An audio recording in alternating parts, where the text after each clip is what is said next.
Selamat datang di Niskala, tempat di mana kita mengungkap kisah-kisah mistis dari berbagai penjuru Indonesia. Di dunia ini, ada tempat-tempat yang sebaiknya tidak kita datangi. Tempat-tempat yang menyimpan energi gelap, dihuni oleh sesuatu yang lebih tua dari yang bisa kita bayangkan. Kali ini, kita akan membahas salah satu urban legend yang sudah lama menjadi misteri di Jawa Timur, Iblis Penjaga Goa Jepang. Goa ini bukan sekadar peninggalan sejarah, tapi juga tempat di mana banyak orang mengalami kejadian di luar nalar. Sebelum kita masuk ke ceritanya, jangan lupa subscribe dan nyalakan lonceng notifikasinya supaya kalian nggak ketinggalan kisah-kisah mengerikan dari Niskala. Sekarang, kita langsung masuk ke cerita Iblis Penjaga Goa Jepang. Goa yang menyimpan rahasia kelam. Di daerah Jawa Timur, terdapat sebuah goa peninggalan tentara Jepang yang kini menjadi tempat wisata sejarah. Namun, di balik catatan sejarahnya, ada sesuatu yang lebih menyeramkan. Penduduk sekitar percaya bahwa goa ini bukan hanya sekadar tempat perlindungan tentara Jepang di masa perang, tapi juga tempat eksekusi dan penyiksaan yang tak terhitung jumlahnya. Banyak pekerja Romusha dan tawanan perang yang dikabarkan dibantai tanpa ampun di dalam goa ini. Darah mereka meresap ke dinding batu, dan jeritan mereka tetap tinggal, bergema dalam kegelapan.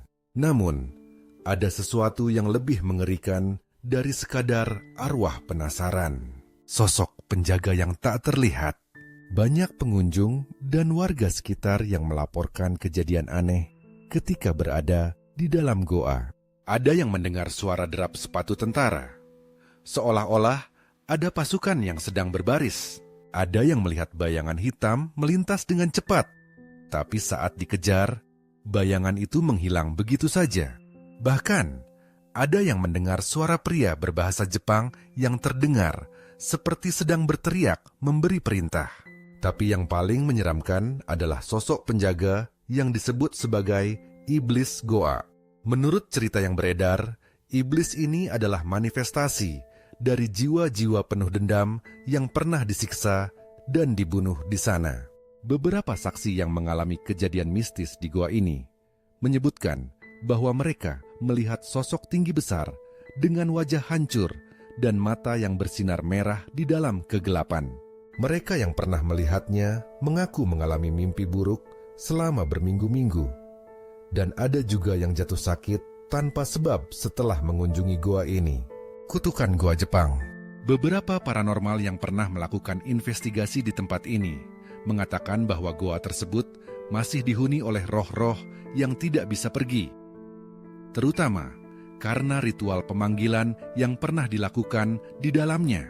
Menurut cerita warga, ada kelompok orang yang pernah mencoba memanggil arwah di dalam goa. Mereka ingin berkomunikasi dengan roh-roh tentara Jepang, tapi mereka justru mendapatkan sesuatu yang lain. Mereka melihat sosok dengan mata merah menyala keluar dari kegelapan. Dan sejak saat itu, salah satu dari mereka mengalami gangguan aneh. Meracau dalam bahasa Jepang, padahal ia tidak pernah mempelajarinya. Sejak kejadian itu, masyarakat sekitar percaya bahwa goa ini bukan hanya tempat bersejarah, tapi juga gerbang menuju sesuatu yang lebih gelap. Maka dari itu, ada beberapa aturan yang harus diikuti jika mengunjungi goa ini. Jangan berbicara dengan suara keras di dalam goa. Konon, suara keras bisa memancing perhatian penjaga goa. Jangan mengambil batu atau benda dari dalam goa. Mereka yang pernah membawa pulang sesuatu dari sana mengalami gangguan makhluk tak terlihat di rumahnya. Jangan masuk sendirian, terutama saat senja. Beberapa pengunjung yang pernah mencoba nekat masuk sendirian mengaku mendengar suara berbisik di telinga mereka. Itulah kisah tentang Iblis Penjaga Goa Jepang, salah satu legenda mistis yang masih dipercaya hingga kini. Apakah ini benar kutukan dari para arwah korban perang? Atau ada sesuatu yang lebih jahat yang bersemayam di sana? Yang pasti, hingga kini banyak orang yang mengaku mengalami kejadian aneh setelah mengunjungi tempat ini. Kalau lo punya pengalaman mistis atau pernah mendengar cerita lain tentang tempat ini, komen di bawah. Jangan lupa like, subscribe, dan share cerita ini ke teman-teman lo, supaya makin banyak yang tahu tentang legenda ini. Sampai jumpa di kisah berikutnya di Niskala Reveal the Unknown.